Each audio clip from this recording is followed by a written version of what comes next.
Site আউলিয়ার পুণ্যভূমি এই সিলেট। এই সিলেট থেকেই ইসলামের সম্প্রীতি এবং ইনসাফের বাণী সারা বাংলাদেশে প্রচারিত হয়েছিল। আমরা আছি বহু সংস্কৃতি বহু জাতির এই সিলেট অঞ্চলে, যেখানে আমাদের সিলেট ইতিহাস এবং ঐতিহ্য এবং সংস্কৃতির ধারক বাহক। সিলেট বাংলাদেশের আত্মপরিচয়। আমরা সিলেটে আছি জাতীয় নাগরিক পার্টি নতুন বাংলাদেশের বার্তা নিয়ে। প্রিয় সংগ্রামী বন্ধুগণ, আপনারা জানেন সিলেট কেবল প্রশাসনিক কোনো জেলা নয়। ইতিহাস এবং সংস্কৃতির আলোকে আমাদেরকে সিলেটকে দেখতে হবে। যুগ যুগ ধরে এই সিলেট বাংলাদেশের ইতিহাসকে ধারণ করে আছে। ব্রিটিশ বিরোধী আন্দোলন থেকে স্বাধীনতা সংগ্রাম এবং আমাদের জুলাই গণ অভ্যুত্থান, সিলেট লড়াই করেছে বুক চিতিয়ে বাংলাদেশের স্বাধীনতার পক্ষে। এদেশের জনগণের মুক্তির লড়াইয়ে সিলেট ছিল অগ্রগামী। এই বাংলাদেশের পূর্বাঞ্চলে সিলেট ছিল অন্যতম কেন্দ্রভূমি।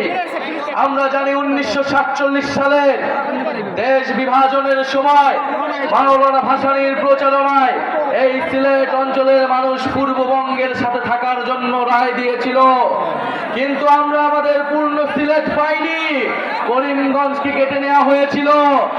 আসামের সাথে আমাদের সিলেটের বহু অংশকে জুড়ে দেওয়া হয়েছিল। এই পূর্ববঙ্গকে ঠকানো হয়েছে সেই ব্রিটিশ আমল থেকে, সেই পাকিস্তান আমলে এবং আওয়ামী লীগ আমলে।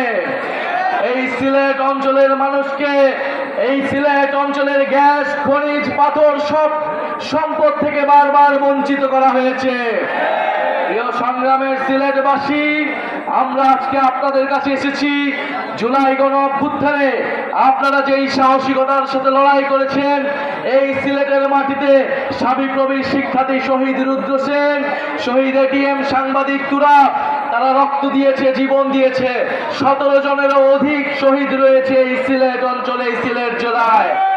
আমরা সেই সকল শহীদের উত্তরসূরি, আমরা সেই সকল শহীদের রক্তের শপথ নিয়ে নতুন বাংলাদেশ গড়তে আজকে এই সিলেটে এসেছি। প্রিয় সংগ্রামী বন্ধুগণ, আমরা জানি লন্ডনে বাঙালিদের অধিকাংশই হচ্ছে সিলেটি। সিলেটেরা লন্ডনকে জয় করেছে, বাংলাদেশকে জয় করেছে। আজকে লন্ডনের রাস্তায়, টাওয়ার হ্যামলেটসের মসজিদে, স্কুলে, রেস্টুরেন্টে আমার সিলেটি প্রবাসীর ভাইয়ের ঘামে বাংলাদেশের অর্থনীতির চাকা ঘুরে। আমরা সেই সকল প্রবাসী ভাইদের ভোটাধিকারের জন্য কথা বলছি। আমরা বিশ্বাস করি, আমরা চাই সিলেট সহ বাংলাদেশের সকল প্রবাসীরা বাংলাদেশের নীতি নির্ধারণের অংশ হবে। প্রিয় সংগ্রামী বন্ধুগণ, সিলেটের আলেম সমাজ, সিলেটের নারীগণ, সিলেটের সংখ্যালঘু সম্প্রদায়, সিলেটের নানাবিধ জাতি সম্প্রদায়ের সকল মানুষ, আমরা বাংলাদেশকে যে বহু জাতি বহু সংস্কৃতির দেশ হিসেবে গড়তে চাই। সিলেট তার অন্যতম প্রতীক। এখানে শত শত ভাষা রয়েছে, সংস্কৃতি রয়েছে। আমাদেরকে সে সকল সংস্কৃতি এবং সিলেটি ভাষার মর্যাদা দিতে হবে। প্রিয় সংগ্রামী বন্ধুগণ, তেল, গ্যাস, খনিজ এবং পাথর সম্পদের এক অভয়ারণ্য হচ্ছে এই সিলেট। এই সিলেটকে আধুনিক শিল্পোন্নত শহর হিসেবে গড়ে তুলতে হবে। প্রিয় সংগ্রামী বন্ধুগণ, সিলেটের স্বাস্থ্য, শিক্ষা এবং কর্মসংস্থানের জন্য জাতীয় নাগরিক পার্টি কাজ করবে। যেই দুর্নীতিমুক্ত বৈষম্যহীন বাংলাদেশ গড়ে তোলার জন্য আমাদের গণ অভ্যুত্থানের শহীদ ভাইরা রক্ত দিয়েছে, আপনারা আমাদের দায়িত্ব হচ্ছে সেই বাংলাদেশের জন্য কাজ করা। প্রিয় সংগ্রামী সিলেটবাসী, বিচার সংস্কার এবং নতুন বাংলাদেশের জন্য, নতুন সংবিধানের জন্য আমরা রাজপথে নেমেছি। যেই নতুন সংবিধানে আপনার আমার অধিকার